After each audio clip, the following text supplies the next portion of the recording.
وبرم بوالدیہ ولم یکن جبارا عصیا، کہ جو بیٹا ہم آپ کو دینے والے ہیں اس کی خوبی یہ ہوگی، وصف یہ ہوگا کہ ہاں وہ اپنے والدین کے ساتھ نیکی کرنے والا ہو۔ تو گویا یہ والدین سے نیکی کرنا، حسن سلوک کرنا، یہ انبیاء کی سنت،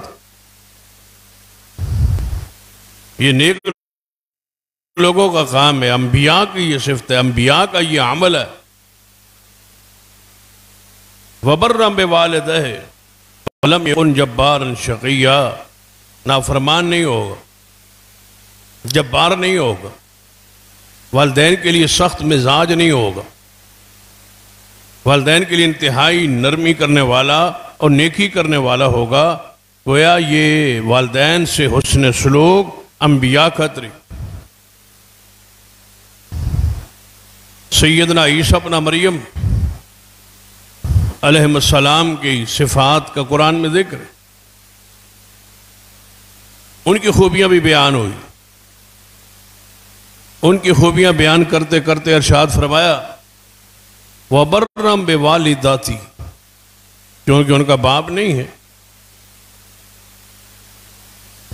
دیکھیں نا قرآن پاک کا اسلوب دیکھے، انداز دیکھے،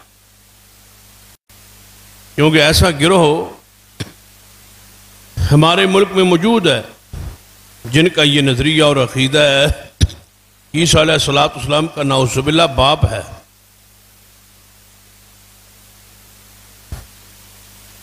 اور قرآنی آیات کی وہ مختلف انداز میں تعویل کرتے ہیں، اس کی تفسیر کرتے ہیں اپنی مرضی سے، اپنی رائے سے۔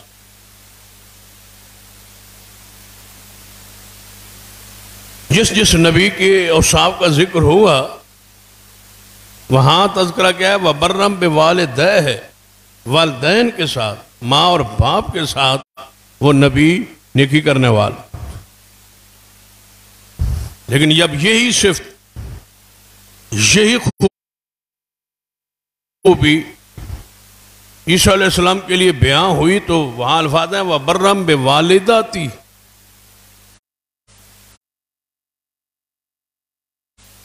باپ کا ذکر ہی نہیں، فرمایا وہ اپنی ماں کے ساتھ نیکی کرنے والے، ان کی تھی ہی ان کی ماں۔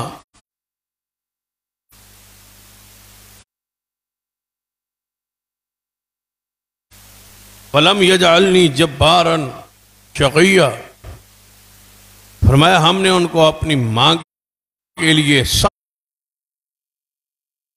سخت یا جابر یا نافرمان یا سرکش نہیں بنایا، وہ اپنی ماں کے لیے نیکی کرنے والے، احسان کرنے والے، خدمت گزار۔ ماں باپ کی حیثیت کو پہچاننا اس وقت معاشرے میں، گھروں میں سب سے زیادہ ضرورت اسی بات کی ہے کہ بچوں کو والدین کی حیثیت اور مقام کو سمجھایا جائے، ان کا درجہ کیا ہے، حیثیت کیا ہے، مقام کیا ہے۔ سیدنا ابو سعید خدری رضی اللہ تعالی، سنن ابی داؤد کی حدیث ہے، فرماتے ہیں کہ نبی علیہ السلام کے پاس ایک شخص یمن سے مدینہ آیا۔ اب یمن کہاں ہے اور مدینہ کہاں ہے؟ ہزاروں میل کا سفر ہے، اور اس دور میں، اس ترقی یافتہ دور میں، اگر سعودی عرب کا آپ سفر کریں اور یمن کے بارڈر کی طرف جائے، یعنی بہت سارا ایسا حصہ، بہت سارا ایسا علاقہ ہے آج بھی کہ رسول اللہ کے زمانے میں یمن کا حصہ تھا اور آج وہ سعودی عرب کا حصہ ہے۔ مثلا نجران ہے، جیزان ہے، یہ عرب کے مشہور سعودی عرب کی شہر۔ رسول اللہ صلی اللہ علیہ وسلم کے زمانے میں یہ علاقہ سارے کا سارا یمن کا حصہ۔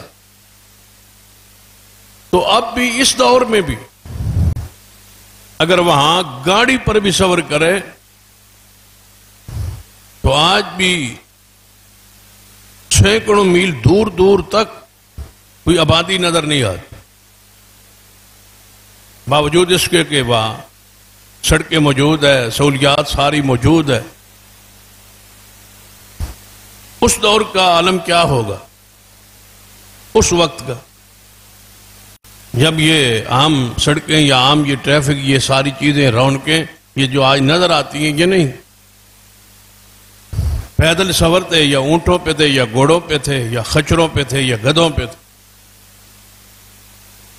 پھر اکٹھے اکٹھے جتھے اور لشکر سفر کرتے تھے،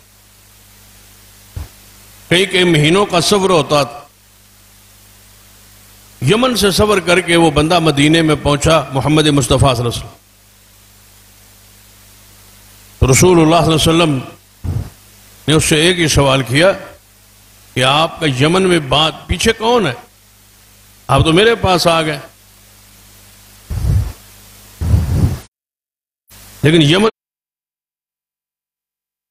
میں آپ کے پیچھے خیش قبیلے میں، رشتہ داروں میں، گھر میں کون ہے؟ فرمایا یا رسول اللہ صلی اللہ علیہ وسلم میرے والدین ہیں، ان کے علاوہ اور کوئی۔ فرمایا اچھا یمن میں ان کو اکیلے چھوڑ کے تو میرے پاس آ گئے۔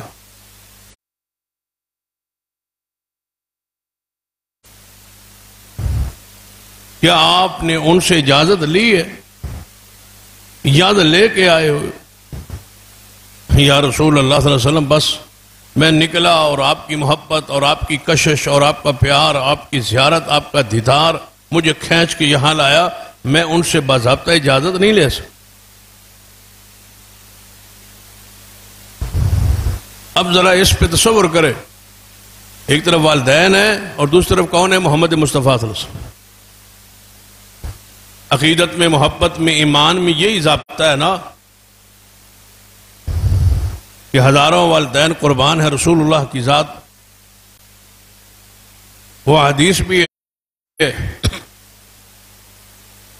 لا یؤمن احدکم حتی اکون احب الیہ من والدہ وولدہ والناس اجمعین، کوئی تم میں سے مومن نہیں ہو سکتا جب تک اپنی اولاد، والدین اور کل کائنات سے بڑھ کے مجھ سے محبت نہ کرے۔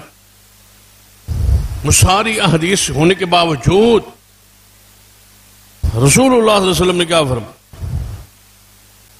ایک ہوتی ہے محبت، ایک ہے آپ کے پاس رہنا، آپ کے ساتھ ہی والدین کو چھوڑ کے حضور کے لیے خاص ہو جانا اور رہنا اور آپ کی خدمت اور آپ کے ساتھ ہی رہنا۔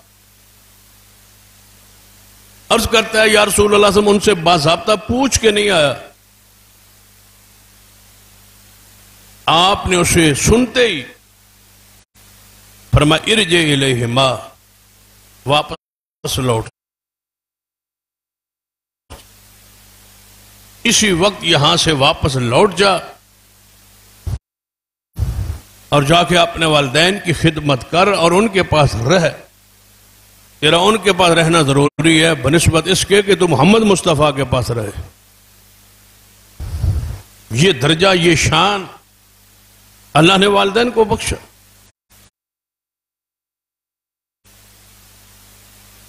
بلکہ آپ اس حوالے سے اگر سورہ لقمان پڑھے تو وہاں ایک خاص نکتہ موجود ہے۔ آپ جانتے ہیں سیدنا لقمان علیہ السلام کی شان کو، مقام کو بعض نے لکھا وہ اللہ کے پیارے ہیں، ولی ہیں، حکیم ہیں، بعض نے لکھا کہ نہیں وہ ایک نبی۔ بہرحال راج بات جو ہے زیادہ تر علماء ان کی نبوت کا ہی تذکرہ کرتے ہیں، اشارہ کرتے۔ ان کا ایک خاص موضوع ہے سورہ لقمان میں کہ ان کا بیٹا ہے اور وہ باپ کی حیثیت سے بیٹھے اور اپنے بیٹے کو نصیحتیں کر رہے۔ سب سے پہلے جو نصیحت ہے بیٹے کے لیے یعنی اگر ہمارا تقاضا ہے نا کہ ہماری اولادیں ہمارا احترام کریں، اکرام کریں، محبت کریں، نیکی کریں، احسان کریں، تو ہمارا بھی کچھ فرض ہے کہ انہیں ایک ایسا ماحول دے. چونکہ یہ الگ موضوع ہے کہ والدین کی جو حقوق ہیں ان کا یا ان سے جو تقاضا ہے شریعت کا اولاد کے حق میں،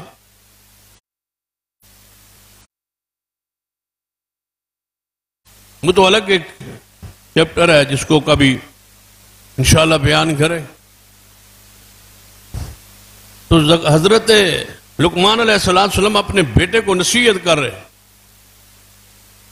پہلی جو نصیحت ہے، یا بنی لا تشرک باللہ شیئا ان الشرک لظلم عظیم. اے بیٹے، میری پہلی نصیحت آپ کو یہ ہے کہ اللہ کے ساتھ شریک نہیں کسی کو ٹھہرا، شرک نہیں کر. ان الشرک لظلم عظیم، شرک بہت بڑا ظلم. اب قرآن پاک کی ترتیب کیا بیان ہوئی تھی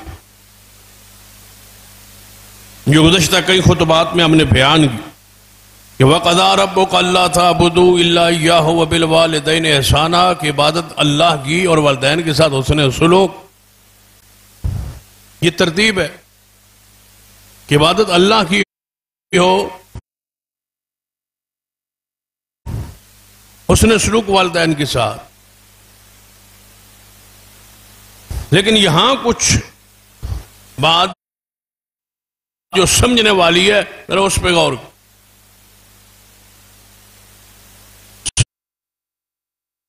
سیدنا لقمان علیہ السلام نے اپنے بیٹے کو نصیحت کیا کی ہے؟ لا تشرک باللہ شیئا، شرک نہیں کر. کیوں؟ ان الشرک لظلم عظیم، شرک جو ہے بہت بڑا ظلم. ساتھ ہی جو دوسری نصیحت کی ہے اس کے بعد وہ کیا؟ حالانکہ ترتیب کیا تھی قرآن میں کہ اللہ کی عبادت کے بعد، شرک کے رد کے بعد چاہیے تھا لقمان علیہ السلام کو کہ ایک باپ کی حیثیت سے بیٹے کو نصیحت کر رہے ہیں تو وہاں والدین کے ساتھ حسن سلوک کا ذکر کرتے. لیکن آپ نے نہیں کیا. آپ نے شرک سے رد کر کے بیٹے کو شرک سے روک کے منع کر کے نصیحت کر گئے. دوسری بات جس کا ذکر کیا، نصیحت کیا، وصیت کیا، درس دیا ہے کہ بیٹا تکبر نہیں کر. اس کے بعد ساتھ فرمایا نماز کو قائم رکھ. اس کے بعد فرمایا نیکی کا حکم دینا ہے، برائی سے روکنا ہے، صبر کرنا ہے، آگے زمین پہ اکڑ کے نہیں چلنا. اس طرح کی کئی نصیحتیں سورہ لقمان میں موجود. جو بالعموم ترتیب ہے قرآن میں، حدیث میں، وہ ترتیب کے بعد حسن سلوک ہے والدین کے ساتھ. لیکن یہاں ایسا نہیں. سورہ لقمان پہلے، لیکن آپ نے شرک نہیں کرنا، تکبر نہیں کرنا، نماز کو نہیں چھوڑنا، سب اختیار کرنا ہے. تو اللہ تعالیٰ نے لقمان علیہ السلام کا سورہ لقمان میں ذکر کرتے ہوئے پہلا جملہ، پہلی نصیحت تو بیان کی اور دوسری نصیحتوں کو آگے کر کے درمیان میں خود فرمایا. حضرت یہ لقمان کا قول نہیں، یہ ان کی نصیحت نہیں ہے. ان کی پہلی نصیحت یا بنی لا تشرک باللہ شیئا، ان الشرک لظلم عظیم کہہ کے آگے فرمایا ووصینا الانسان بوالدیہ، ہم نے وصیت کی ہے۔ اللہ فرماتا ہے یہ میری طرف سے ہے، یہ لقمان فرما رہے تھے، لقمان علیہ السلام آگے بھی بیان کریں گے، لیکن درمیان میں توحید کے بعد میری وصیت، میرا حکم، میرا پیغام یہ ہے وصینا الانسان بوالدیہ حملتہ امہ وہنا علی وہن، ہم نے وصیت کی ہے انسان کو اپنی والدین کے ساتھ نیک سلوک کر، خاص کر اس کی ماں جس نے اسے کمزوری پر اٹھایا ہے اس کے بوجھ کو، وفصالہ فی عامین، اور 2 سال اس کو اپنی چھاتی سے لگائے رکھا ہے، اس کو دودھ پلائے، انشکر لی ولوالدیک، میرا بھی شکر ادا کرے۔ فرمایا پہلا میرا شکر ہے اور میرے بعد کس کا شکر ہے؟ اپنے والدین کا۔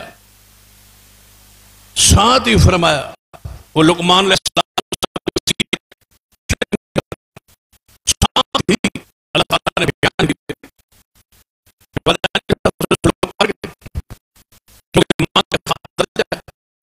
خاص حیثیت ہے، اس نے کمزوری پہ اس کو تجھے اٹھا کے یہاں اس دنیا میں تیرے آنے کا ذریعہ بنی، اور تجھے 2 سال چھاتی سے لگائے رکھا ہے، دودھ پلائے، ان کا شکر، رب کا شکر ادا کر، والدین کا شکر ادا کر۔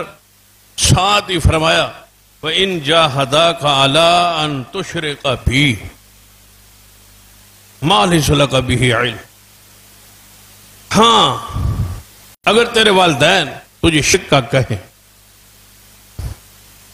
کیوں بہت سارے والدین ایسے ہوتے ہیں جن کے عقائد میں شرکی عقائد موجود ہوتے، پھر اپنے وہ بچوں کو مجبور کرتے ہیں شرک پر، بدعات پر، خرافات پر، رسومات پر، غیر اللہ کی پکار پر، اللہ کے علاوہ کسی کی امید اور کسی کی عبادت، کسی کا سجدہ، کسی کی نظر، کسی کے چڑھاوے، اس پر والدین جہالت کی وجہ سے، لا علمی کی وجہ سے وہ مجبور کرتے ہیں۔ اب بندہ کہتا ہے، قرآن کہتا ہے والدین کے ساتھ حسن سلوک، والدین کو اوف بھی نہ کہو، والدین کی ہر بات مانو، تو یہاں میں پھر کیا کروں؟ قرآن نے فرمایا فلا تطعہما، خبردار شرک کا کہے تو آپ ان کی بات نہیں مانیں۔ شرک کا کہہ دینا یا کفر کا والدین کہہ دے، ایک ہی راستہ، اس کے علاوہ کوئی خاص نہیں کیا، جو کہہ دے مانو، سوائے شرک اور کفر کی۔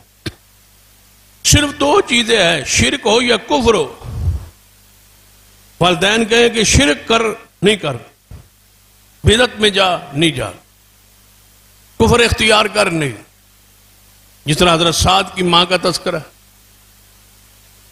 حضرت سعد رضی اللہ تعالیٰ ان کی ماں کافرہ تھی، توحید پر نہیں تھی۔ سعد رضی اللہ عنہ صحابی رسول ہے، تو ماں نے غصے میں آ گئے، احتجاج کے طور پر بھوک ہڑتال کر گھر سے باہر نکل آئی، دھوپ میں آ کے بیٹھ گئی،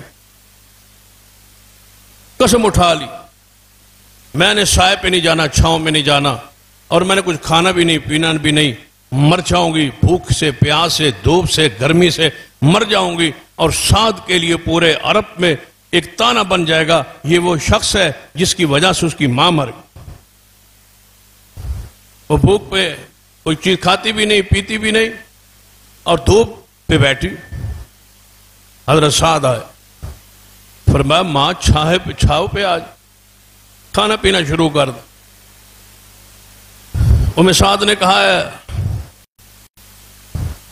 اے سعد، میں نے یہ قسم اٹھا لی، میں نے یہ طے کر لیا ہے کہ نہ سائے پہ آنا ہے اور نہ ہی کچھ کھانا اور پینا ہے، جب تک تو محمد مصطفیٰ کا دین نہ چھوڑے، کلمہ نہ چھوڑے۔ فرمایا ماں اگر یہ بات ہے پھر ہماری طرف سے بھی سن لے، تیرے جیسی 1000 ماں ہو محمد مصطفیٰ کے دین پر قربان، یہ نہیں ہو سکتا۔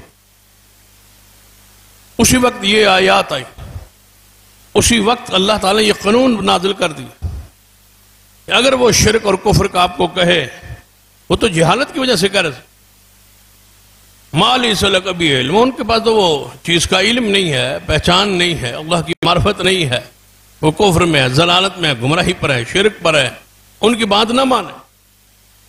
وَصَاحِبْهُمَا فِي الدُّنْيَا مَعْرُوفًا، ارشاد شرط یہ نہ ہو کہ دین کو آڑ بنا کر، عقیدے کو آڑ بنا کر معاملہ بیوی کی وجہ سے ہو، معاملہ اولاد کی وجہ ہو، معاملہ کوئی اور ہو، اور والدین کے ہو صرف اس وجہ سے کہ وہ تیرے مسلک پر، تیرے منج پر، تیرے عقیدے پر یا توحید پر نہیں ہے، ساتھ معاملہ دنیا کا ہے، جھگڑا دنیا کا ہے، جھگڑا معاملات کا ہے، اور دین کو سامنے رکھ کے آڑے لا کے ان کی نافرمانی کرنا شروع کر دے۔ وَصَاحِبُهُمَا فِي الدُّنْيَا مَعْرُوفًا، خبردار دنیاوی معاملات میں آپ کو نافرمانی کا حق نہیں،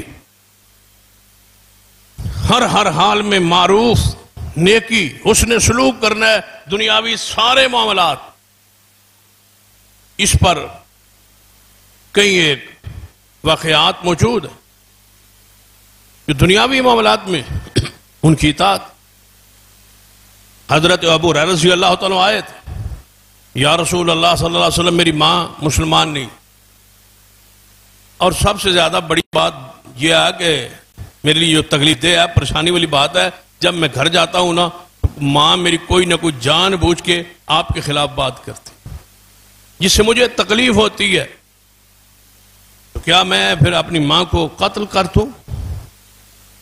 رسول اللہ نے فرمایا نہیں، میں دعا کرتا ہوں اللہ تیری ماں کو ہدایت دے دیتا۔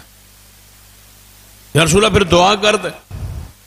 سیدنا ابو ہریرہ جب حضور نے دعا کے لیے ہاتھ اٹھائے تو میں گھر کی طرف دوڑ پڑا، اس ارادے سے کہ دعا ہو رہی ہے اور مجھے امید ہے کہ میرے گھر جانے سے پہلے اللہ میرے محبوب کی دعا کو قبول فرما لے۔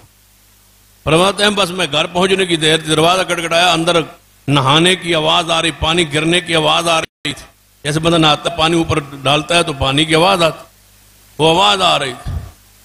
میں نے دروازہ کھٹایا، ماں نے اندر سے آواز دی کچھ دیر ٹھہرو، میں نہا رہی، نہا کے باہر نکلی اور دروازہ کھولا اور ابو ہریرہ کو دیکھتے کلمہ سنا دی کہ میں نے رسول اللہ صلی اللہ علیہ وسلم پر ایمان لیا۔ تو دنیاوی معاملات میں ہر حال میں آپ پر لازم ہے کہ والدین کی اطاعت، اور کس حد تک ہے؟ سیدنا عبداللہ بن عمر رضی اللہ تعالی کی شادی ہوئی تو نبی علیہ الصلوۃ والسلام کے یہ پیارے صحابی ہیں، حضور نے رجل صالح کہا ہے، عبداللہ بن عمر کی شان سے کون مسلمان آگاہ نہیں۔ اپنے باپ سیدنا عمر کے پاس بیٹھے تھے تو شادی کا ذکر ہو گیا۔ حضرت عمر فاروق رضی اللہ عنہ پوچھتے ہیں اپنے بیٹے عبداللہ بن عمر سے، سناؤ بیوی کو کیسے پایا، میری آنے والی بہو کیسی ہے، آپ کی بیوی کیسی ہے، ٹھیک ہے، اچھی ہے، آپ کے ساتھ حسن سلوک میں کیسی ہے؟ فرمایا میں بہت زیادہ محبت کرتا ہوں، بہت زیادہ اچھی نکلی۔ آپ نے فرمایا مجھے تو وہ آپ کی بیوی ناپسند، مجھے نہیں اچھی لگی اس کے انداز یا اس کے معاملات یا اس کی گفتگو۔ فرمایا کیا حکم ہے؟ فرمایا اس کو طلاق دے دے۔ عبداللہ بن عمر رضی اللہ عنہ جب یہ سنا، ابھی ذکر کر رہے تھے محبت کا، پیار کا، اس کے حسن سلوک کا، ساتھ ہی پریشان ہو گئے کہ باپ نے کیا کہہ دی، طلاق دے دے۔ فوری اٹھے اور رسول اللہ صلی اللہ علیہ وسلم کے پاس، یا رسول اللہ صلی اللہ علیہ وسلم، میرے باپ عمر رضی اللہ تعالیٰ نے یہ بات کہی ہے میری بیوی کے حوالے سے کہ اس کو طلاق دے دے، اس کا کوئی قصور نہیں ہے، کوئی جرم نہیں ہے، اچھی ہے، میرے ساتھ اس کے معاملات درست ہے، میرے علم کے مطابق بغیر کسی وجہ کے میرا باپ یہ کہتا ہے کہ میں اپنی بیوی کو طلاق دے دوں، اب آپ فرمائیں میں کیا کروں؟ فرما طلقھا، یہیں طلاق دے دے۔ میرا باپ کہہ رہا ہے چھوڑ دے اس کو۔ اب تصور کرے والدین کی حیثیت کو اور مقام کو پہچانے۔ اس پر بعض لوگوں کو کچھ غلط فہمی بھی ہوتی، بہت ساری چیز یہ یعنی یہ قابل حل ہے اور قابل غور ہے اور قابل تفسیر ہے. اگر تو آپ سمجھتے ہیں کہ والدین صاحب بصیرت، صاحب شریعت، صاحب دین ہے، صاحب علم ہے، صاحب تقوی، پرہیزگار لوگ ہیں، کوئی دنیاوی ایسا معاملہ نہیں ہے جس کی وجہ سے کہہ رہے ہیں غصے میں، جلال میں، جذبات میں کہ اس کو طلاق دے دے. کوئی دنیاوی معاملہ نہیں. خالصتاً کوئی دینی ایسا پہلو ہے جس کو والدین جان گئے ہیں کہ یہ عورت نقصان دہ ہوگی، اس کا اخلاق، اس کا کردار، اس کے معاملات، تو پھر والدین کی اطاعت کو لازم اور مقدم رکھیں، چھوڑ دیں اس کو. اللہ تعالیٰ اس میں خیر رکھے گا. اللہ تعالیٰ اس معاملے میں آپ کے فیصلے میں ضرور برکت دے، پریشان نہیں کرے گا. امام احمد بن حنبل رحمۃ اللہ علیہ سے یہ معاملہ پوچھا گیا، کیونکہ موضوع میرا والدین کے حوالے سے ہے تو صرف اس واقعے کا طرف اشارہ کر کے تفسیر پھر کسی موقع. ایک شخص آیا،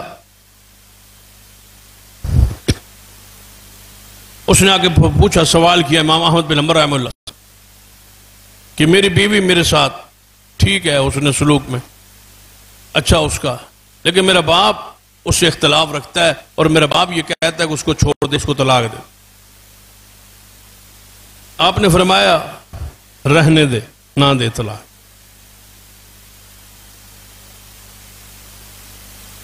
اس کے باپ کو پتا چلا کہ میں نے بیٹے کو یہ کہا ہے اور اس نے میری بات نہیں مانی، اور مسئلہ جا پوچھا ہے احمد بن حنبل رحمہ اللہ. وہ امام احمد بن حنبل کے پاس حاضر ہوا، کہنے لگا امام صاحب تو آپ سے مسئلہ میرے بیٹے نے سنا ہے، پوچھا ہے اور اس کو روکا ہے کہ میری بات وہ مانے، میری اطاعت کرے اور بیوی کو طلاق نہ دے. آپ نے کہا؟ فرمایا ہاں میں نے کہا. وہ کہنے لگا کہ باپ کہہ رہا ہے اور آپ اس کو روک رہے ہیں. فرمایا بس میں نے روک دی کیونکہ اس پر کوئی دلیل نہیں ہے میرے علم میں. تو کہنے لگا آپ کے علم میں پھر وہ حدیث نہیں ہے کہ عبداللہ بن عمر کو حضرت عمر نے حکم دیا تھا اور انہوں نے طلاق قائد دی تھی؟ فرمایا وہ تو میرے علم میں ہے. فرمایا پھر آپ نے یہ کیوں کہا؟ بس وہ حضرت امام احمد بن حنبل رحمہ اللہ فرمایا اس لیے میں نے کہا کہ آپ عمر فاروق نہیں ہیں اور بیٹا عبداللہ بن عمر نہیں، آپ عمر فاروق کے درجے پر نہیں ہیں. کیوں؟ وہ تو الہامی شخص تھے، ان کو تو الہام ہوتا تھا. وہ دنیاوی کسی غرض یا غائد یا لالچ یا طمع یا کسی وجہ سے تو یہ نہیں کہہ سکتے تھے. آپ کی مجھے وجہ کوئی اور نظر آتی ہے اور سامنے تو دین کو، شریعت کو آڑ اور پردہ بنا کے یہ کہہ رہا. لیکن والدین کی حیثیت کو پہچانو، ان کا درجہ کیا ہے، شان کیا ہے کہ بیوی کو کہا جا رہا ہے طلاق دے. رسول اللہ نے فرمایا عمر فاروق کی بات کو مان اے عبداللہ اور ابھی طلاق دے دے. اللہ تعالیٰ اس میں خیر رکھی. والدین کی حیثیت اور درجے کو پہ جاؤ. ذرا وہ حدیث بھی سامنے رکھے جو صحیح البخاری کی بڑی مشہور حدیث ہے، اکثر آپ نے سنی، جو حضرت اسماعیل علیہ السلام اور حضرت ابراہیم علیہ السلام کے درمیان. صرف اشارہ کرتا ہوں تاکہ والدین کی حیثیت اور مقام اور درجہ جو اللہ نے بنایا ہے وہ آپ کے ذہن میں بیٹھے.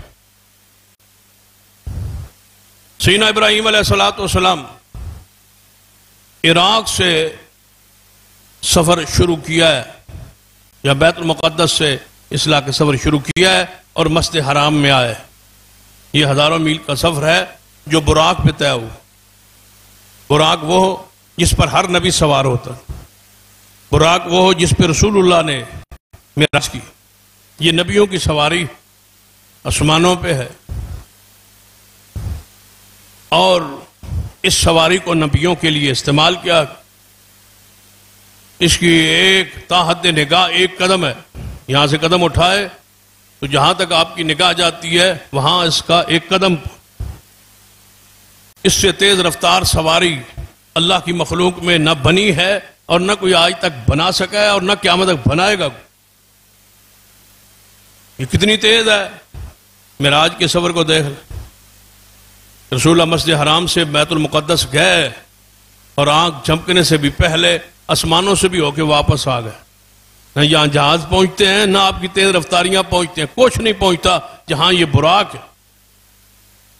اس سواری پہ ابراہیم علیہ السلام آئے، اپنے بیٹے کا دروازہ کھٹکھٹایا. اور اس پر بھی ایک مفسر کی بات میں پڑھ رہا تھا جس سے مجھے بڑی حیرانگی ہوئی. وہ فرماتے ہیں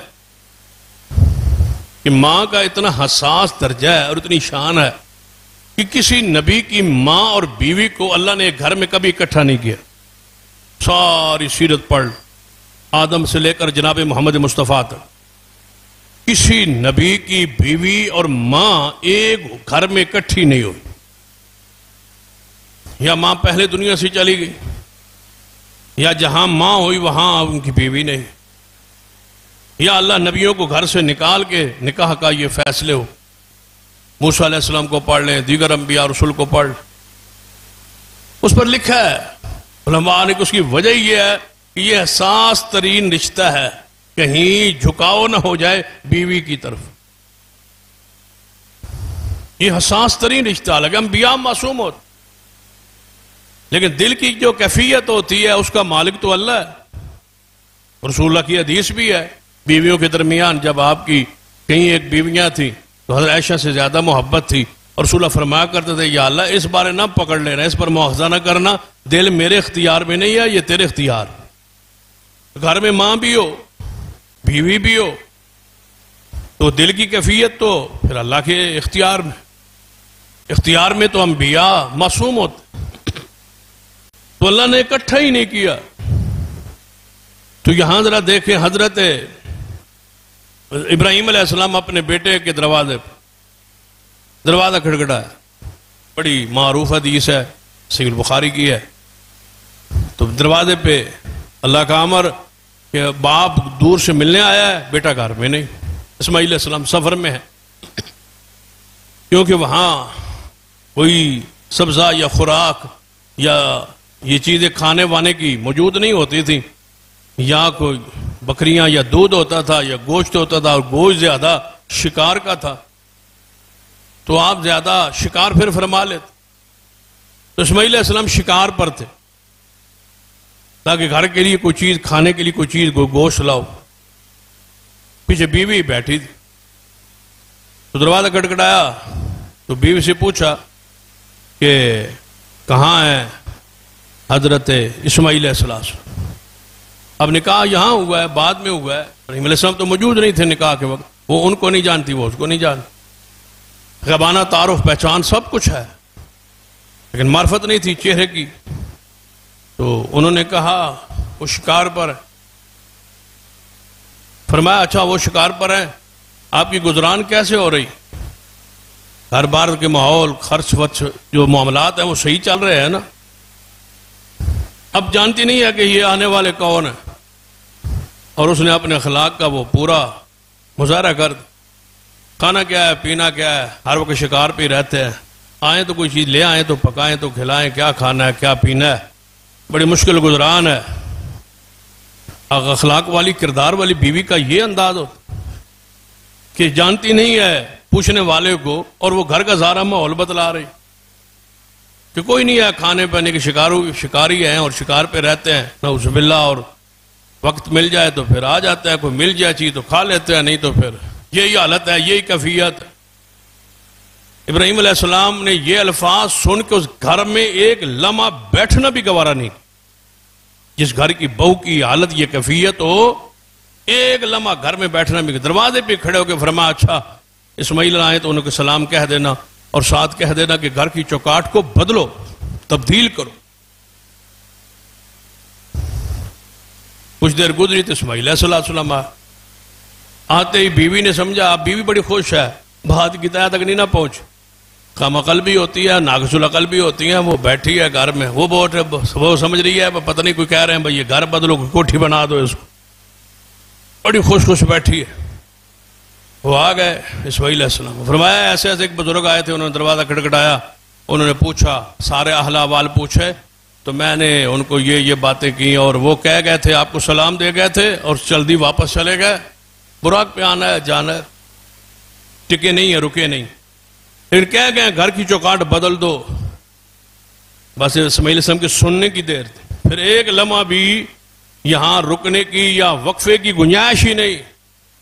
فرمایا وہ لگتا ہے میرے باپ ابراہیم علیہ السلام تھے, آپ کی باتوں سے اور آپ کی باتوں نے ناگوار گزری اور وہ مجھے اس چوکاٹ کے پیغام میں یہ کہہ گئے کہ اس بیوی کو بدلو, لہذا تجھے طلاق ہے. ایک لمحے کے لیے میں گھر بٹھانے کے لیے تیار نہیں ہوں, جس پر میرا باپ غصے ہے اور باپ ناراض. والدین کی اس حیثیت کو, اس شان کو, مقام کو پہچانو. حضرت امام طاؤس رحمہ اللہ فرمایا کرتے تھے کہ سنت یہ ہے, شروع سے لے کر آج تک طریقہ یہ رہا ہے, سنت یہ رہی ہے کہ 4 بندوں کا احترام ہر صورت میں. یہ نیک لوگوں کا طریقہ رہا ہے, یہ انبیاء کا طریقہ رہا ہے, نیک لوگوں کا طریقہ رہا ہے. شروع سے لے کر آج تک 4 ہستیاں اور شخصیات ہمیشہ معاشرے میں مقبول رہی ہے, بحث عزت اور بحث وقار رہی ہے. اور ہر فطرت والا انسان, ہر غیرت والا انسان, ہر نیک انسان, اندر کا صاف انسان ان 4 ہستیوں سے ہمیشہ پیار اور محبت اور احترام کرتا نظر آیا ہے. ان میں پہلا شخص حضرت طاؤس فرماتے ہیں وہ عالم. عالم ہر دور کے ہر معاشرے میں باعزت لوگ رہے, ان کا احترام واجب رہا ہے اور خاندانی لوگ ان کا احترام کرتے رہے, ان سے محبت احترام اکرام کا رشتہ قائم رکھا ہے. اور دوسرا کسی بھی قوم کا, معاشرے کا بوڑھا شخص, سفید ریش, ہر دور میں جس معاشرے میں رتی برابر بھی ایمان کی رمق کوئی موجود رہی ہے, اس معاشرے میں ہمیشہ بوڑھوں کا احترام رہا.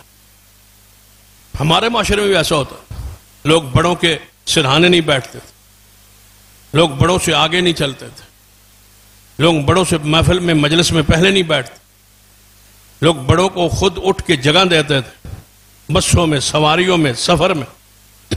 یہ طریقہ رہا ہے. جو آج اسلاف کا یہ طریقہ, یہ بزرگوں کا طریقہ ہمارا آج ہم سے چھوٹ رہا ہے. اپنی روایات ہماری کھوتی جا رہی ہیں, ان کو پکڑو, ان کو تمسک, ان سے تعلق رکھو. اور تیسرا فرمایا وقت کا حاکم و بادشاہ, اس کا احترام رہا ہے ہمیشہ. اگر کوئی اختلاف ہوا ہے تو نصیحت ہوئی ہے, واعظ ہوا ہے, لیکن گالی گلوچ, غیبت, برائی یہ نہیں ہوئی. اس پر جو اس کے کسی قول, کسی فعل, کسی فیصلے پر نصیحت کے انداز میں تو بات ہوئی ہے کہ یہ فیصلہ غلط ہے, یہ قرآن و سنت کے خلاف ہے, لیکن اس کو برا بھلا یا اس کو اتارنے کے منصوبے اور طریقے یہ اختیار نہیں ہو. اور چوتھا ہمیشہ والد کا ہر معاشرے میں احترام رہا.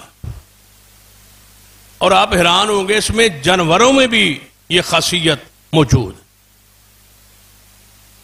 ایسے واقعات کتابوں میں موجود ہیں, امر واقع بھی ہے, معاشرے میں بھی ایسی واقعات مثالیں محفوظ اور موجود ہیں کہ جانوروں نے بھی اپنے والدین کا احترام کیا. پرندوں نے, کیڑے مکوڑوں نے, درندوں نے, جانوروں نے, حیوانوں نے. کئی ایک واقعات اس پر شاید جمعے پر تو میں ایسے واقعات نہ بیان کر سکوں, لیکن ایسے واقعات تاریخ میں محفوظ ہیں کہ جانوروں نے اپنے باپ اور ماں کا احترام کیا. ان کی فطرت میں بھی یہ بات داخل اور شامل ہے. خاص کر بچپنے میں بھی دیکھ لو, گائے کا بچہ ہو یا بھینس کا ہو, ایک جانوروں کا باڑا ہے, اس میں ہزاروں جانور ہوں کیوں نہ, اس کو جب بھی کھولیں جب بھی چھوڑیں کیسے پہچانتا ہے اپنی ماں کو. اور والدین کی جو محبت ہے ماں اور باپ کی, یہ کسی جنس میں بھی ہے تو بے مثال ہے. آپ نے دیکھا ہوگا پرندوں کو کہاں سے وہ دانا، کہاں سے وہ پانی کے قطرے اٹھا اٹھا کے لاتے ہیں اور خود نہیں پیتے اور آ کے والدین اپنے بچوں کے منہ میں ڈال. یہ محبت فطرت میں داخل اور شامل ہے. والدین کا کتنا خیال ہے. حضرت امام حشام بن حسان رحمہ اللہ فرماتے ہیں میں نے امام حسن بصری رحمہ اللہ سے ایک مسئلہ پوچھا، اور مسئلہ بڑا قابل غور ہے. فرماتے ہیں میں نے مسئلہ کون سا پوچھا کہ میں عشاء کے وقت مسجد میں قرآن سیکھتا ہوں، قرآن پڑھتا ہوں. عالم ہے ہمارا، استاد ہے ہمارا، عشاء کی نماز کے وقت بعد وہ کلاس لگاتا ہے، ترجمہ پڑھاتا ہے، تفسیر پڑھاتا ہے، قرآن پڑھاتا ہے، دین کا درس دیتا ہے. میں اس میں بیٹھا رہتا ہوں، اور عشاء کے وقت ہی میری ماں جو ہے وہ گھر میں نماز پڑھ کے وہ کھانا لے کے بیٹھی رہتی ہے کہ کب میرا بیٹا آئے اور میں اس کو کھانا کھلاؤں. وہ انتظار کرتی رہتی ہے. بعض دفعہ وہ غصے میں آ جاتی، غصے میں آ کے کہتی ہے کہ وقت سے آیا کرو اور کھانا کھایا کرو. تو میں ماں کو کہتا ہوں کہ میں قرآن پڑھ رہا ہوں مسجد میں، اور کوئی میں کام تو نہیں کر رہا، کوئی گناہ والا کام تو نہیں، کسی گندی محفل و مجلس میں تو نہیں، قرآن پڑھ رہا ہوتا. کبھی کلاس تھوڑی سی لمبی ہو جاتی ہے، وہاں تھوڑی سی تاخیر ہو جاتی ہے، تو ماں مجھے اکثر روکتی اور ٹوکتی ہے اس بات پر کہ جلدی آیا کرو، جبکہ میں قرآن پڑھ رہا ہوتا ہوں. ماں وہاں گھر میں انتظار میں ہے. اب آپ بتائیں، امام حسن بصری سے پوچھا جا رہا ہے میں کیا کروں؟ فرمایا تعلیم کو چھوڑ دے، ماں کو نہ چھوڑ. ماں کو تکلیف نہیں دینی آپ،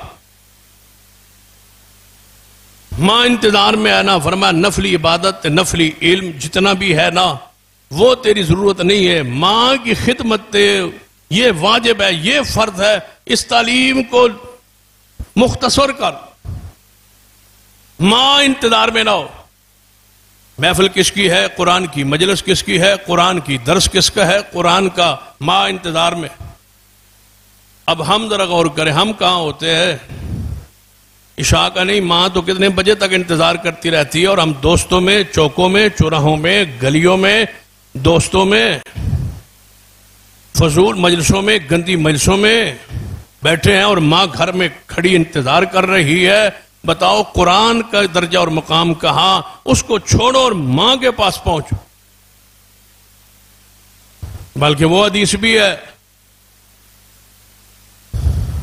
کس وجہ سے حضرت وہ جریج کو کیوں بد دعا لگی تھی؟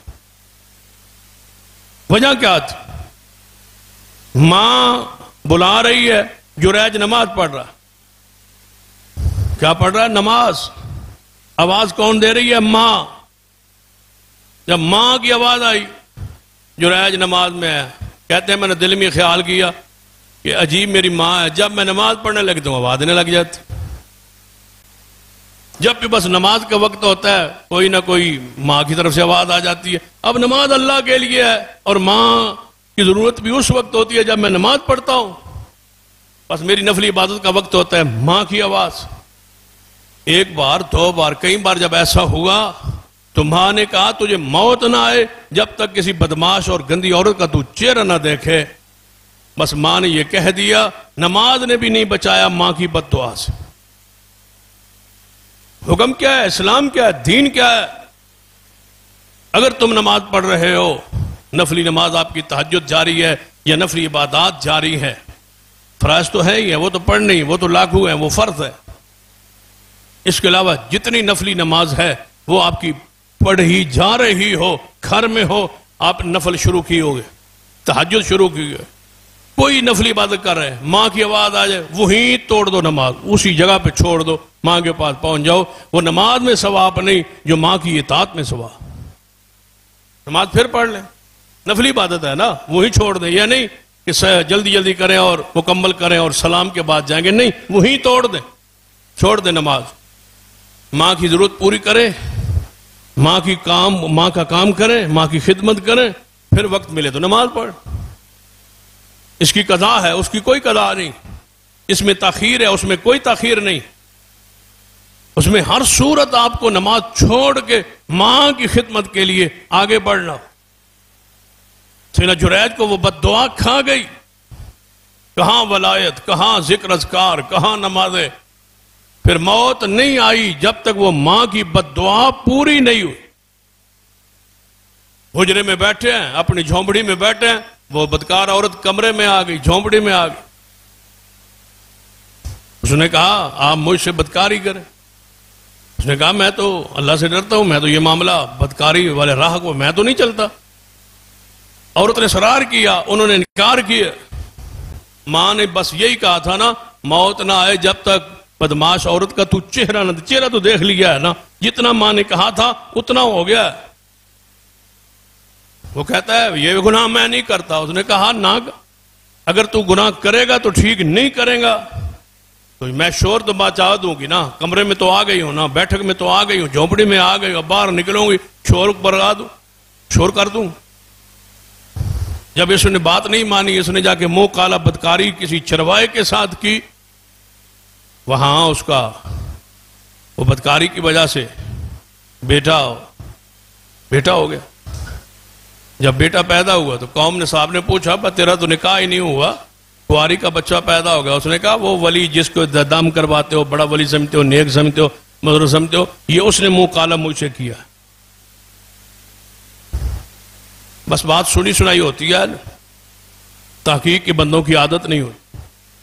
وہ وہیں سے دوڑے سارے پورے پینڈ بستی والے، اسی تے سمجھتے سن بڑا مولوی ہے تے بڑا نیک ہے تے بڑا پرسا ہے، متقی ہے، اے ویکھو تے کرتوت تے ویکھو کردار، آؤ یہ جھونپڑی ڈھاؤ تے گراؤ تے اس نو مارو۔ بغیر تحقیق کے، بغیر سوچ کے، بغیر سمجھ کے، پھر نیک لوگوں کے بارے میں، اہل علم اور اہل دین کے بارے میں، اللہ کے ولیوں کے بارے میں، دوستوں کے بارے میں کوئی ایسی بات معاشرے کے لوگوں کو مل جائے، وہ تو پہلے بیٹھے ہوتے ہیں شروع سے بدنام کر، وہ دوڑے آئے کوٹھی کے، ان کی جھونپڑی گرا دی، مارنا شروع کر۔ سیدنا جریج نے کہا اللہ کے بندو مارتے کیوں ہو؟ مجھ سے پوچھو تو صحیح، مجھے بتاؤ تو صحیح، میں نے گناہ کون سا کیا ہے؟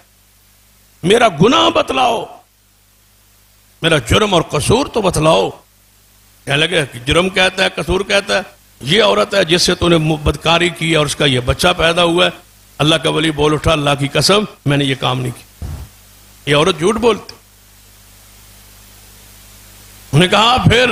اس نے کہا جھوٹ بولتی۔ انہوں نے کہا وہ عورت سے پوچھتا، عورت کہتے ہیں یہی ہے پارسا بنتا ہے، اسی کا کردار ہے۔ لیکن وقت آتا ہے اور ضرور آتا ہے اللہ بے گناہوں کو صاف ضرور کرتا ہے، 40 سال بعد کیوں نہ ہو۔ یوسف علیہ السلام کتنے سال بعد باہر نکلے تھے جیلوں سے؟ کئی سال بعد نکلے اور صاف ہو کے نکلے، وگرنہ جیل میں کس گناہ، بے گناہ ہو کے، معصوم ہو کے جیل میں گئے تھے۔ الزام کس کا تھا؟ بدکاری کا، زنا کا۔ جیل میں رہے لیکن واپس آئے ہیں تو صاف ہو کے آئے ہیں اور تخت پہ آئے۔ اللہ نے فرشتوں کو بلند کیا ہے۔ یہ چند دن کی غیبت، چند دن کی یہ روش ہوتی ہے، ایک وقت آتا ہے اللہ مجرم کو، اللہ الزام لگانے والے کو، اللہ کسی بندے کے ساتھ بے گناہی بندے کے ساتھ دھوکہ دہی کرنے والے کو اللہ ننگا ضرور کرتا۔ یوسف علیہ السلام کو کہا گیا جیل سے باہر آ جاؤ، فرمایا نہیں آؤں گا، پہلے زلیخا کو بلاؤ، بیبیوں کو بلاؤ، ان سے پوچھو کہ یوسف نے گناہ کیا تھا یا نہیں کیا۔ سب عورتیں آئیں، زلیخا نے کہا اللہ نے حق کھول دیا ہے، میں ہی قصوروار تھی، میں ہی مجرمہ تھی، یوسف کا کوئی قصور نہیں ہے۔ پھر یوسف باہر آئے۔ یہ چند دن کی مہلت ہوتی ہے اللہ کی طرف سے، لیکن اللہ تعالیٰ کھینچ لیتا ہے کبھی رسی کو اور وقت آ جاتا۔ سیدنا جریج نے فرمایا میں نے نہیں کیا قصور۔ انہوں نے کہا بھئی، اس نے کہا بھئی اللہ کے بندو مجھے مہلت تو دو نا، سوچ مجھے دلیل کی کوئی بات کرنے تو دو۔ بھئی مہلت ہے، بتا کیا کرنا چاہتا۔ کوئی بات نہیں سوچی۔ یا ایھا الذین آمنوا استعینوا بالصبر والصلاۃ، دکھ کے وقت، مصیبت کے وقت نماز ہی پڑھ رہے تھے تو ماں کی، اب نماز نہیں پھر بچایا یہاں پر۔ اٹھے ہیں، وضو کیا ہے، 2 رکعت نماز پڑھ کے بچے کے آگے سر پہ ہاتھ رکھا ہے، بول بیٹا، بول بچے، تو کس کا ہے؟ ذرا بول۔ اس نے کہا یہ میری ماں جھوٹ بول رہی ہے، یہ بدکار ہے۔ اللہ نے جھولی میں گود میں چند دنوں کے بچے کو بولنے کی قوت دے دی۔ اللہ ضرور صفائی کرتا ہے، اللہ ضرور رحمت کرتا ہے۔ لہذا ماں اور باپ کی بد دعا سے بچیں، ماں اور باپ کی دعا لیں۔ سیدنا ابو رضی اللہ حدیث کے راوی ہے، رسول اللہ صلی اللہ علیہ وسلم نے فرمایا 3 بندے ایسے ہیں جن کی ہر صورت میں اللہ دعا قبول کرتا ہے، والد کی اولاد کے حق میں، مظلوم بندے کی اور مسافر بندے کی اللہ دعا قبول فرماتا۔ جو اکثر سفر میں رہتے ہیں اللہ ان کی مسافروں کی دعا قبول کرتا، جن پر ظلم زیادتی کی جائے اللہ ان کی دعا قبول کرتا، باپ کی اولاد کے حق میں دعا قبول کرتا۔ پڑھیے قرآن پاک میں اولاد کے حق میں والدین کی دعائیں، قرآن اسی موضوع پر ذرا کھولیں۔ ابراہیم علیہ السلام نے کیا دعا کی تھی؟ بیت اللہ کو تعمیر کر کے کیا کہا تھا؟ ربنا وبعث فیہم رسولا، اے اللہ میں دعا کرتا ہوں میری نسل میں سے یہاں ایک رسول بھیج۔ دعا کی، بیت اللہ بنا کی۔ پھر کتنے، کوئی ضرور نہیں ہے دعا آج کرے تو آج ہی قبول ہو جائے، ہو سکتا ہے ہزاروں سال بعد پوری ہو۔ دعا ہو گئی، ابراہیم صاحب گزر گئے، کتنے انبیاء گزرے، کئی 100 سال گزرے، کئی 1000 سال گزرے، اللہ نے ابراہیم کی دعا کو قبول اپنے پاس ذخیرہ رکھا۔ اور محمد مصطفیٰ جب آئے تو آپ نے فرمایا میں اپنے باپ ابراہیم کی دعا کا نتیجہ بن کے آیا ہوں۔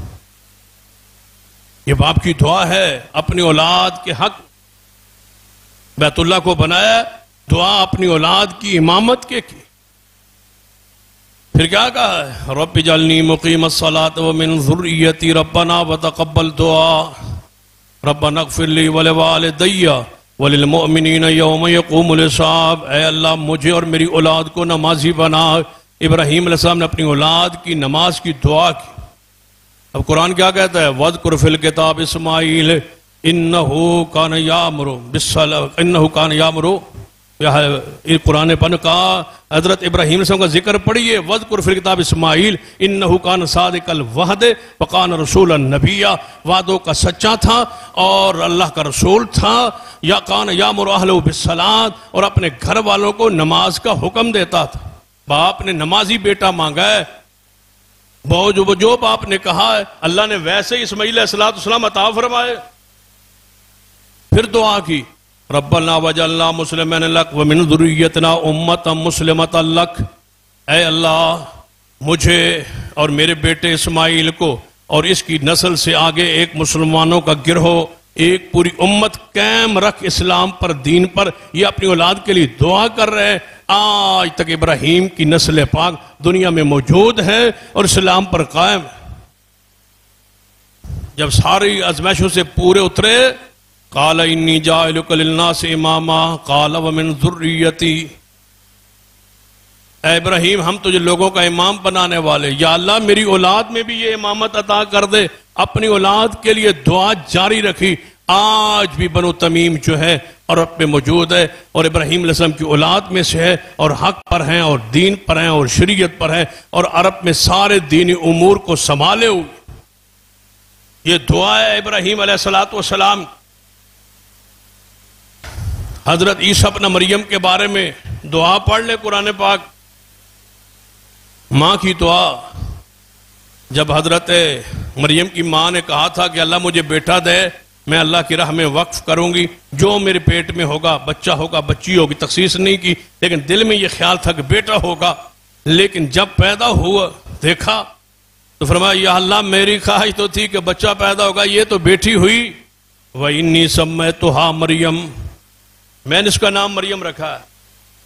وَإِنِّي أُعِيذُهَا، اے اللہ میں پناہ مانگتی ہوں، اعوذ بک، اے اللہ اس کو شیطان کے شر سے محفوظ فرما۔ اے اللہ یہ میری جو بیٹی ہے اس کو اور اس کی آگے اولاد کو شیطان کے شر سے محفوظ رکھ، میری بیٹی کو بھی اور اس بیٹی سے جو آگے اولاد ہو اس کو شیطان کے شر سے محفوظ فرما۔ اب دعا کا نتیجہ دیکھیں، رسول اللہ نے فرمایا جب بھی کسی کے ہاں بچہ پیدا ہوتا ہے شیطان اس کو آ کے مس کرتا ہے، وہ بچہ چیختا ہے جب پیدا ہوتا ہے، سوائے عیسیٰ ابن مریم کے نہ انہیں شیطان نے آ کے مس کیا، نہ انہوں نے چیخ ماری۔ کیوں؟ ان کی نانی دعا کر گئی تھی، ان کی نانی دعا کر رہی ہے، یا اللہ میں نے اس کا نام مریم رکھا ہے، اس کو اور اس کی آگے اولاد انی اعیذھا بک وذریتھا من الشیطان الرجیم، اللہ شیطان کے شر سے اس کو بھی اور اس کے بیٹے کو بھی محفوظ رکھ۔ نانی کی دعا نواسے کے حق میں اللہ نے قبول کر کے بوقت ولادت ہر بچے کو شیطان آ کے مس کرتا ہے، لیکن یہاں شیطان نہیں آیا، اس لیے کہ پیچھے دعا موجود۔ والدین سے دعائیں لیں، بد دعا سے اپنے آپ کو بچائیں۔ رب کہتا ہے ہم نے دعائیں فَتَقَبَّلَهَا رَبُّهَا بِقَبُولٍ حَسَنٍ، ہم نے قبول کی دعا، مریم کی ماں کی بڑے اچھے انداز میں قبول کی، جو مانگا ہم نے عطا کی۔ رسول اللہ کیا فرماتے ہیں؟ آپ نے فرمایا، سرور حضرت رسول اللہ فرماتے ہیں 3 بندے ایسے ہیں جنہیں اللہ اپنی رحمت کی نظر سے دیکھے گا بھی۔ ایک والدین کا نافرمان ان تینوں میں داخل اور شامل ہے۔ امام زہری رحمت اللہ علیہ نے ایک بڑا پیارا قول لکھا ہے، اس کی قول پہ بات مختصر کرتا ہوں، ختم کرتا ہوں۔ امام زہری رحمت اللہ علیہ بڑے سکا محدث ہے، انہوں نے ایک قول، ایک عمل امام زین العابدین کا، یہ حضرت علی کے پوتے ہیں، امام حسین کے بیٹے ہیں، امام زین العابدین رحمہ اللہ، جب بھی گھر میں ہوتا نا کھانا، ان کا عمل تھا، کھانا جب کھانے لگتے تو ماں کی یہ خواہش ہوتی کہ میرا بیٹا میرے ساتھ کھانا کھائے، اور ماں کی ہوتی ہے خواہش۔ تو امام زین العابدین رحمہ اللہ فرماتے کہ نہیں، وہ الگ کھانا کھاتے، کوشش کرتے کہ ماں کے ساتھ کھانا نہ کھائے۔ ان کے تقوی، ان کی نیکی، ان کی پرہیزگاری، ان کی للہیت، ان کی عبادت، اسی وجہ سے انہیں زین العابدین کہا جاتا۔ لقبی عبادت کی وجہ سے یہ معروف ہوا ہے، نام تو ان کا علی ہے، علی بن حسین بن علی۔ تو یہ اپنے باپ کے نام پہ آگے پوتوں کا نام رکھنا، یہ بھی طریقہ ہے نیک لوگوں۔ زین العابدین کا نام کیا ہے؟ علی۔ کس نے رکھا ہے؟ امام حسین نے، اور حسین کے باپ کا نام کیا ہے؟ علی۔ اپنے بیٹے کا نام اپنے باپ کے نام پہ رکھا، علی بن حسین بن علی زین العابدین رحمہ۔ ماں کے ساتھ کھانا نہیں کھاتے۔ گھر والوں نے پوچھا ہر نیکی موجود ہے، ہر خوبی آپ میں موجود ہے، ہر وصف موجود ہے، آپ کیوں نہیں کھاتے کھانا اپنی ماں کے ساتھ؟ فرمایا جب میں ڈر لگتا ہے، پریشانی ہوتی ہے، میں اس لیے نہیں کھاتا۔ فرمایا وجہ کیا ہے؟ کون سا ڈر، کون سی پریشانی؟ فرمایا میں اگر والدہ کے ساتھ کھانا کھاؤں، کوئی چیز پکی ہوئی ہے، کوئی پھل ہے، کوئی چیز ہے، کوئی کھانا ہے، میں جب کھانے لگوں ماں کے ساتھ تو بعد اب ایسا ہوتا ہے نا کہ بندہ لقمہ لیتا ہے، کھاتا ہے، اور برتن میں بندے کی نظر پڑتی ہے، اور بندے کے ذہن میں ایک مائنڈ بنتا ہے کہ اب میں یہ چیز اٹھاؤں گا، یہ دانہ اٹھاؤں گا، اب یہ میں دانہ کھاؤں گا، اب یہ بوٹی ہے، یہ دانہ ہے، یہ چیز میں کھاؤں گا۔ کہتے ہیں میرے دل میں خیال آتا ہے کہ ماں کے تصور میں وہ چیز آ جائے کہ میں کھاؤں گی، کہیں ایسا نہ ہو کہ میں پہلے اٹھا لوں اور ماں کو تکلیف نہ ہو۔ اس قدر۔ اور ایک محدث نے فَلَا تَقُلْ لَهُمَا أُفٍّ وَلَا تَنْهَرْهُمَا کی تشریح کی ہے، فرماتے ہیں فَلَا تَقُلْ لَهُمَا أُفٍّ، والدین کو اف نہ کہو۔ فرماتے ہیں خاص کر اف بندہ کب کہتا ہے؟ اوئے ہائے او مارے گئے، اوئے اوئے اوئے اون، ابا کو غصہ تیز نظر سے۔ فرمایا جب وہ آخری عمر میں بیمار ہوتے ہیں، بیمار ہونے کے بعد لاچار ہوتے ہیں، لاچاری کے بعد جب وہ بول و براز اپنا پیشاب صفائی نہیں کر سکتے اور بچے کو کرنی پڑتی ہے نا، تو وہ پھر بدبو محسوس کرتا ہے، کراہت محسوس کرتا ہے، اس وقت تھوڑا سا تنگ ہوتا ہے، دل اس کا گھٹتا ہے، پریشان ہوتا ہے کہ میں نے یہ کام کرنا مجھے پڑ گیا۔ بڑے پیار سے فرماتا ہے، ایک محدث کا محسر کا میں قول پڑھ رہا تھا کہ کس سے بدبو محسوس کر رہا ہے، کس سے نفرت محسوس کر رہا ہے کہ یہ کوئی تو عجوبہ کام کر رہا ہے، کوئی یہ تو نیا کام کر رہا ہے، یہ عارضے لا کے تو تیرے ساتھ بھی ہیں اور تیرے بول و براز کو یہ خود صاف کرتے رہے۔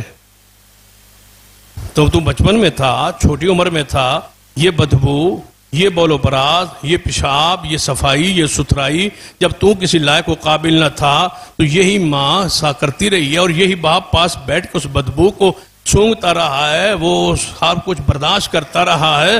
اب تیری باری آئی ہے تو کراہت محسوس کرتا ہے۔ جو اپنے والدین کے بول و براز سے بھی کراہت محسوس کرے، فرماتے ہیں وہ بھی والدین کے نافرمانوں میں۔ کراہت نہیں، محبت، عقیدت، پیار، اللہ ہمیں اس محبت عقیدت پہ زندہ رکھے، اسی پر موت دے۔ اقول قولی ھذا واستغفر اللہ لی ولکم ولسائر المسلمین وآخر دعوایا الحمدللہ۔